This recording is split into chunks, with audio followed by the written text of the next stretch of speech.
हाय, ये है ज़िंदगी अनफिल्टर। यहाँ आपको मिलेगा रियल स्टोरी, स्ट्रगल और इमोशन बिना किसी फिल्टर के।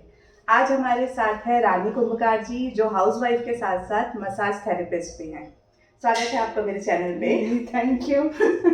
चलिए, आप अपने बारे में थोड़ा इंट्रोडक्शन दीजिए। आप कहाँ से हैं और आपने क्या स्टडी की है? मैं भिलाई से ही हूँ प्रॉपर। जी। और मैंने ज़्यादा उतना खास पढ़ा नहीं है। मैं 10th पढ़ी हूँ और बीएसपी स्कूल से ही पढ़ा है। मेरे पापा बीएसपी में थे जी। और बस मेरी पढ़ाई इतनी है। और बाकी डांस पार्लर वाले ये सीखने, पढ़ाई के अलावा बाकी सारे काम मुझे करने के बहुत शौक थे। अदर एक्टिविटीज हाँ, आपने करी पढ़ाई हैं? के अलावा क्या बस। क्या करी एक्टिविटीज में? जैसे कि स्वेटर बुनना हो गया, टाइपिंग, सिलाई सेंटर मैंने खुद का खोला था। और उसके बाद पेंटिंग वेंटिंग, उस समय जो ये चलता था हमारे टाइम पे, तो वो सब मैं आर्ट एंड क्राफ्ट हो गया, वो सब मैंने किया और सिखाया और बना के दिया भी।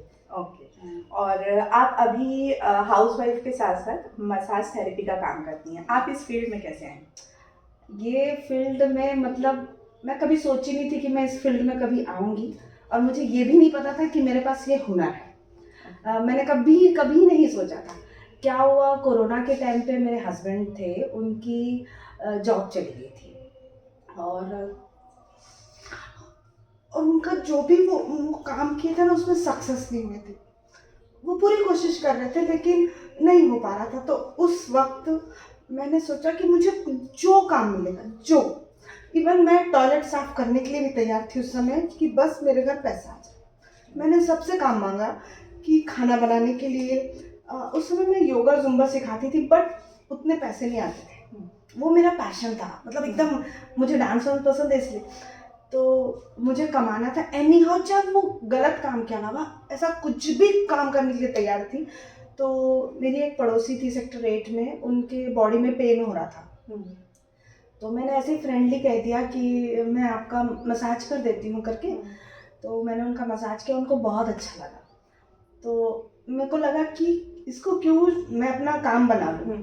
तो फिर धीरे धीरे मैंने अपने जितने पहचान वाले थे उनको कांटेक्ट किया कि कोई होगा मसाज के लिए तो मुझे बताना। मतलब एड़ी चोटी का जोर लगा।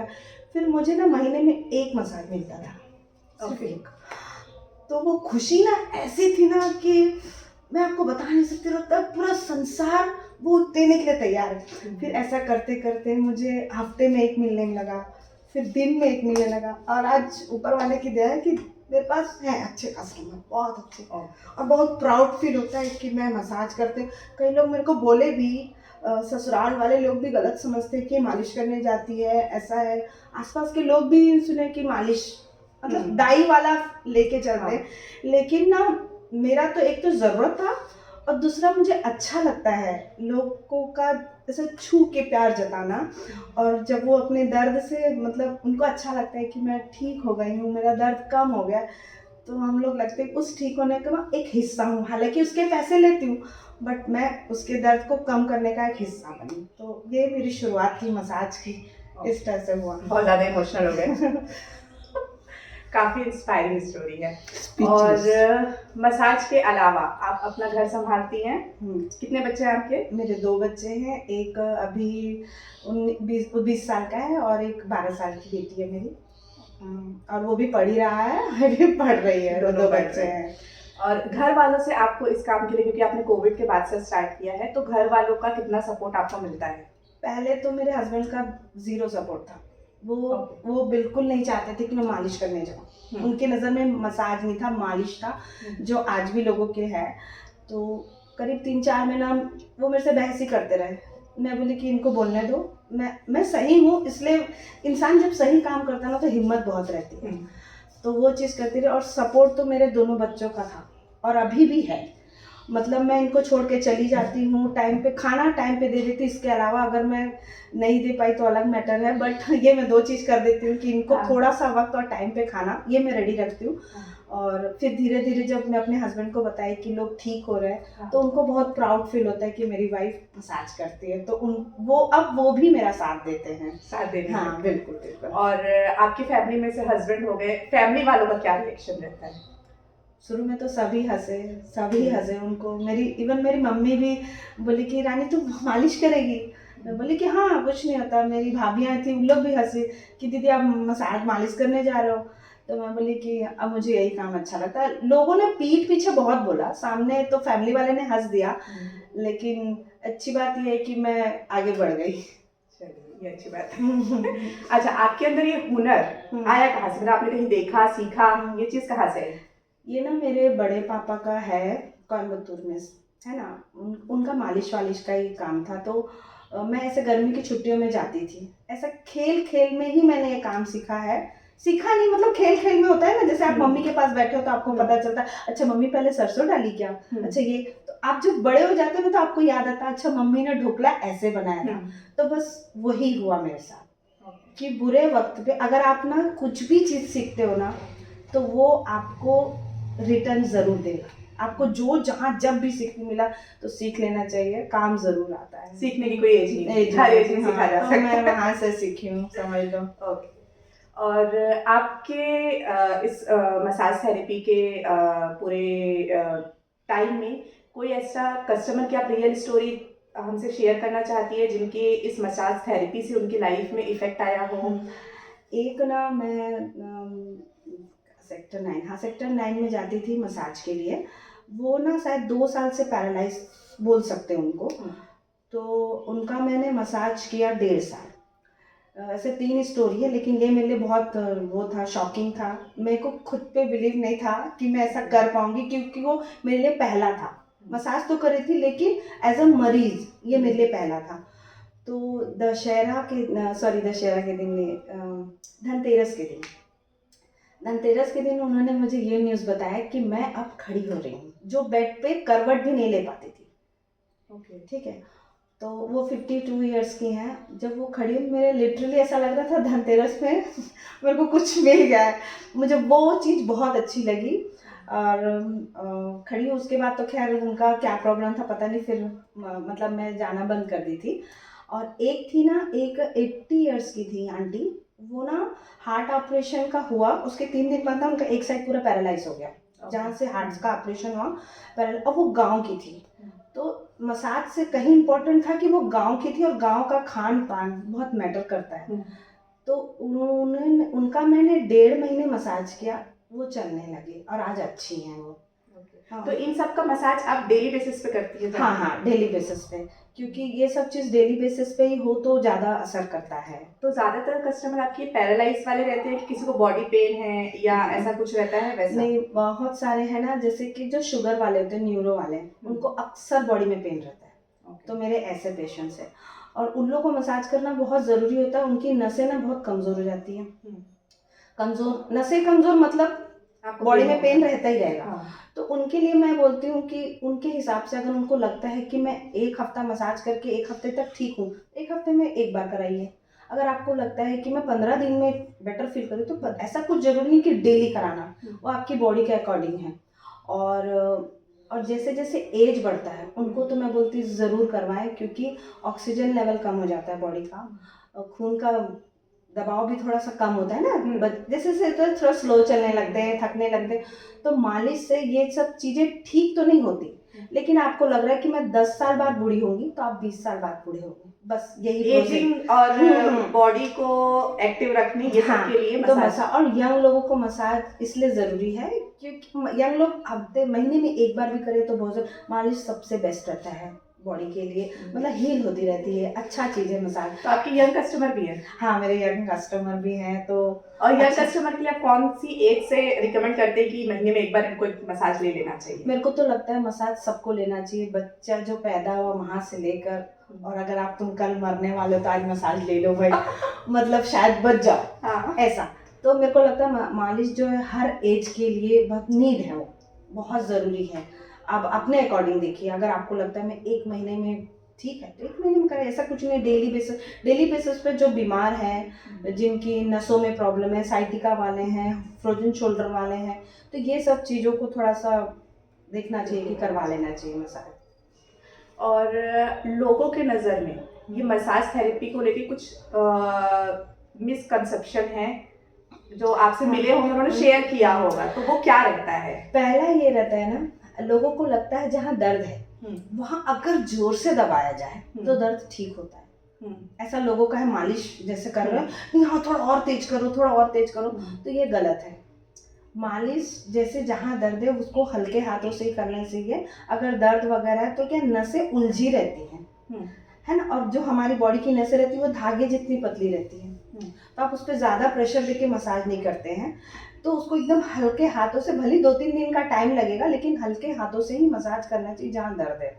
बहुत तेज से दबाव, और सबका शरीर अलग होता है, कौन कितना दबाव सह सकता है उस पर, और किस बॉडी पार्ट पे कितना दबाव देना है ये भी जरूरी है। हाँ, ऐसा नहीं कि हम कहीं भी उतना ही प्रेशर लगाएं, गर्दन में उतना ही प्रेशर, पैर में भी उतना प्रेशर, कंधे में ना, बॉडी के अकॉर्डिंग, बॉडी के पार्ट्स के अकॉर्डिंग उसमें प्रेशर देना चाहिए। और लोगों की हर बॉडी टाइप, कोई पतला है कोई मोटा है, उसके अकॉर्डिंग मसाज का आप लोगों का जो थेरेपी का प्रेशर बोल लो या आपको करने का तरीका वो चेंज होता है?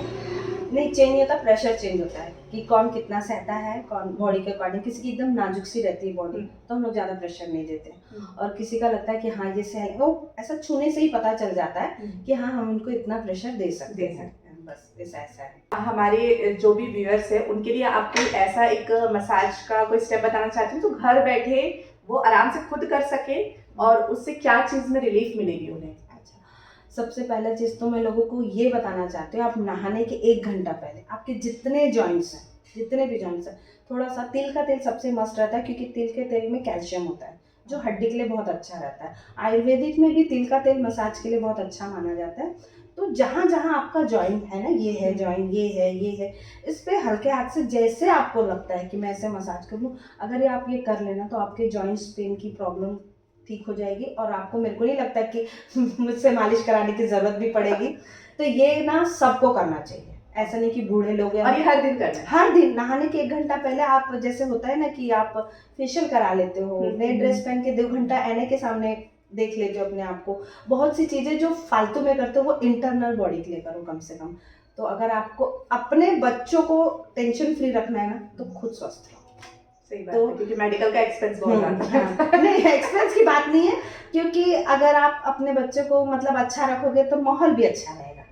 तो बच्चे को भी सिखाओ, खुद भी करो, और ये होता है ना गेट टुगेदर हो जाता है भाई, जो पुराने नानी दादी लोग बैठते थे तो ये भी कर सकते हो। तो ये सारा इम्पोर्टेंट, ये इसमें कहीं ज़्यादा मालिश की ज़रूरत आपके जॉइंट्स में रहती है।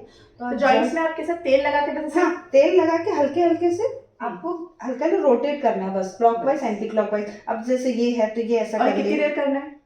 ये मुश्किल से 10-15 मिनट लगेगा पूरी बॉडी के जॉइंट्स में करने के लिए। जहाँ जहाँ आपका हाथ पहुँच रहा है, ये हो गया, ये हो गया, कान हो गया, है ना, तो ये सब चीज आप इजीली कर सकते हो। पैर, एंकल में हो गया, घुटनों में हो गया, तो ये सब जॉइंट्स में ना लगभग सारे जॉइंट्स में आपके हाथ पहुँच सकते हैं, तो आप कर सकते हैं आराम से। हाँ।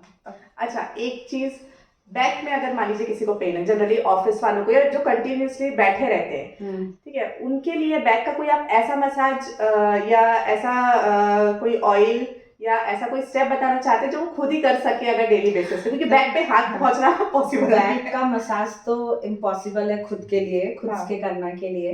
तो मैं तो यही कहती हूँ कि आप अपने आप को, बॉडी को स्ट्रेट रखें जब भी रखें। अगर आपको लगता है कि ऐसा ध्यान में आता है कि अरे मैं झुक गई, तो आप तुरंत स्ट्रेट कर लें। तो उससे आपके कमर के दर्द का जो प्रॉब्लम है नहीं आएगा। और एक ही जगह बैठे मत रहें, थोड़ा इधर उधर घूम लें और कुछ स्ट्रेचिंग कर लें। रात को सोने से पहले अगर आप 1-2 स्ट्रेचिंग कर लेंगे, जो आपको यूट्यूब में मिल जाएंगे, थोड़े से स्ट्रेचिंग करके सोगे तो बेनिफिट आपको मिल जाएगा। बस ये है कि आप अपना पोस्चर चेंज कर लो ना, तो उससे आपको कमर सेम पोस्चर पे नहीं रहना। आप झुके 3-3 घंटा ऑफिस में बैठे हो, कंप्यूटर में बैठे हो, जैसे भी आपको मिलता है कि चलो मैं थोड़ा सा फ्री हूँ, तो अपने आप को थोड़ा सा स्ट्रेट कर लो, 2 मिनट वॉक करके वापस अपनी सीट पे आ जाओ, तो इतना तो कर ही सकता है इंसान।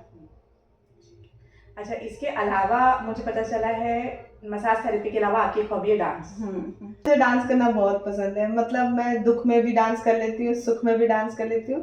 मतलब डांस ना मेरे लिए एक थेरेपी है, एक मेडिसिन है, हर चीज़ के लिए डांस मेरे लिए बहुत अच्छा है। और एक बात और बताना चाहती थी, मैं ना जब छोटी थी, पढ़ाई करती थी, तो मैं चाहती थी कि मैं नर्स बनूँ। मुझे बहुत अच्छा लगता था नर्स बनना, इसलिए क्योंकि मरीज के ना मरते दम तक नर्स साथ रहती है। डॉक्टर ऑपरेशन करके चला जाता है, मेडिसिन देके चला जाता है, लेकिन नर्स ना उनको छूती है, उनको प्यार करती है। तो मेरी इच्छा थी, लेकिन ना मैं गधी, पढ़ाई नहीं कर सकती थी इस चीज़ के लिए तो ये नहीं हुआ। तो ये जो मसाज मिला ना, तो मेरे वो वाला जो ख्वाहिश था नर्स वाला, वो पूरा हो गया। तो अब मुझे मलाल नहीं बिल्कुल पढ़ाई का बिल्कुल भी नहीं। और मुझे बहुत गर्व है कि मैं 10th पढ़ी हूँ और कमा रही हूँ यार, बढ़िया कमाना वही तो 10th पढ़ के इतना कमा रही हूँ, और क्या चाहिए मुझे। बात है। तो मुझे खुशी होती है इस बात की। हमारी जो वुमेन्स और लेडी जितने व्यूअर्स हैं उनके लिए आप कुछ ऐसा मसाज या फेशियल का कुछ एंटी एजिंग वाली कोई मसाज थेरेपी उनको सजेस्ट कर सकते हैं? ये एक है ना, मैं पोटली फेशियल करती हूँ। उसमें बहुत कुछ ड्राई फ्रूट्स रहते हैं, और उसको मतलब अच्छे से पीसीस के उस पोटली में मतलब भर के, और उसको राइस वाटर में डिप करके ऐसा रोटेट करते हैं, तो वो बहुत अच्छा काम आता है। मैंने 2-3 लोगों का किया है ये पोटली फेशियल, और उसका रिजल्ट बहुत अच्छा है। पोटली फेशियल? पोटली फेशियल, उस पोटली में मतलब सारी चीजें होती हैं। हाँ। कुछ मतलब जैसे कि मैं आपको बता दूं, दालचीनी होती है थोड़ी सी है, और 1-2 चीज ही बता सकती हूँ, दालचीनी और काजू होता है, नहीं कर सकते। काजू होता है, बादाम में विटामिन ई होता है जो चाहिए रहता है। तो इस टाइप की चीजें होती, थोड़ी सी महंगी चीजें डलती है, तो वो एक पोटली फेशियल होता है। और एक पोटली मसाज होता है बॉडी, वो क्या आर्थराइटिस वाले लोग के लिए बहुत अच्छा रहता है, जिनके बॉडी में बहुत पेन रहता है। तो ये एक तो नॉर्मल थेरेपी मसाज होगी, और ये पोटली मसाज होता है। उसके उस पोटली में सारे इंग्रेडिएंट डले रहते हैं, उसको गर्म तेल में बॉईल रहता है, उसे टैपिंग करके मसाज करते हैं। और एक होता है पत्र पोटली मसाज में 5 आयुर्वेदिक पोटली पत्ते रहते हैं, उनको उस पोटली में डाल के उससे मसाज किया जाता है। ये 3 टाइप के हो गए। और एक लास्ट आता है जानू बस्ती और कटी बस्ती। जानू बस्ती वो होता है ना जो घुटने के लिए किया जाता है, और कटी बस्ती होती है जो बैक के लिए। तो उसमें क्या होता है, उड़द का दाल होता है जो, उसको पीस लेते हैं और उसको ऐसे सर्कल बनाते हैं, जहाँ जैसे घुटने में है तो घुटने में ऐसे कुएं के आकार का ऐसा बनाते हैं। फिर उसमें तेल गरम करके डाला जाता है 40 to 45 डिग्री में, फिर उसे निकाला जाता है, डाला जाता है। इस तरह ये प्रोसेस ना कम से कम 45 मिनट चलता है, और उसके बाद फिर मालिश की जाती है, फिर सेकाई। तो ये बहुत पुरानी पद्धति है जो आज भी आयुर्वेदिक सेंटर में किया जाता है। तो मैं घर में जाके कर देती हूँ, तो लोगों को आराम मिलता है। एक तो क्या है, फ्रीडम होता है, घर में अपना घर है। और कुछ बुजुर्ग हर बार मेरे पास नहीं आ सकते, तो मैं उनके पास चली जाती हूँ। तो शायद उन बुजुर्गों का ही आशीर्वाद है कि सब कुछ अच्छा हो रहा है करके। अरे इतने तरीके के थेरेपी और मसाज होते हैं, मेरे को पहली बार पता चला है कि बैक का अलग, घुटने का अलग। और वो उड़द दाल को इसलिए लगाया जाता है क्योंकि वो स्किन में चिपकता है। अब मैदा नहीं चिपकेगा, आटा नहीं चिपकेगा, तो उससे तेल बाहर आ जाता है, इसलिए उड़द दाल को ही पीस के लगाया जाता है। और वो उड़द दाल कम से कम 3 दिन हम यूज कर सकते हैं, फिर उसके बाद फिर हमको नेक्स्ट दूसरा पीसना पड़ेगा। ठीक है, अगर आपको कोई ऑब्जेक्शन नहीं होगा तो मैं आपका नंबर शेयर कर दूंगी। हाँ जी बिल्कुल। अगर किसी को भी भिलाई रायपुर तो नहीं पर भिलाई वाले कांटेक्ट कर सकते हैं। भिलाई, दुर्ग, रायपुर मैं एक बार गई थी। हाँ। मतलब मेरे लिए मतलब खुशी तो हुई, लेकिन पूरा टाइम रायपुर में ही निकल गया था, और कुछ नहीं था। बस आप दे सकते हो मेरा नंबर। बिल्कुल सारी थेरेपी मैं भी कुछ ट्राई करूंगी। हाँ ठीक है। आज के पॉडकास्ट का हमारा लास्ट क्वेश्चन है, जितने भी हमारे व्यूअर्स हैं, हाउस वाइफ खासकर, अगर वो कुछ करना चाह रही हैं अपने लिए, खुद के लिए, तो उनको आप क्या कहना चाहोगे? पहला चीज़ तो ये कहना चाहूँगी कि खुद के लिए लड़ना चालू करें, क्योंकि घर पे ही सपोर्ट नहीं मिलता हाउस वाइफ को।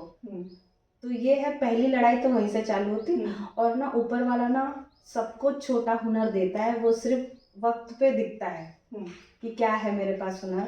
अगर आप सही हो ना तो निकल जाओ यार अपना थैला लेके और कमाओ। और पति आपका करोड़ों कमाता हो, कोई मैटर नहीं है, लेकिन आप ना 2 रुपये भी कमाओगे ना, उसका जो फीलिंग आप लोगे ना, वो जो 2 करोड़ कमा रहा ना उसके बराबर होगा। तो ना आप ना मतलब कमाओ बिल्कुल, और अपनी बेटियों को भी सिखाओ कि नहीं तुमको जॉब करना है। हस्बैंड के साथ बराबरी के लिए नहीं, अपने आत्मविश्वास के लिए, अपने लिए कमाओ। वो तो पति कमा रहा है, ठीक है, वो तुम लोगों के लिए कमा रहा है, लेकिन आप ना अपने लिए कमाओ। आप जब जो आपको देखेगा ना, तो उसको आप, अगर आपके काम करने से या आपके कुछ अच्छा करने से एक बंदा भी सीख रहा है आपको देख के कि मैं भी ऐसा करूं, तो आपने बहुत कुछ अचीव कर लिया कि एक जन को सुधार दिया है। तो कमाना चाहिए, जिसको भी आता है ना कुछ काम कर लेना चाहिए। चलो, आपसे मिलके बहुत अच्छा लगा, बहुत ही इंस्पायरिंग स्टोरी थी आज की। और आई होप आप लोग को ये स्टोरी पसंद आई हो। तो ये थी आज की हमारी ज़िंदगी अनफिल्टर की स्टोरी। अब मिलेंगे हम नई कहानी के साथ अगले एपिसोड में। तब तक के लिए बाय बाय।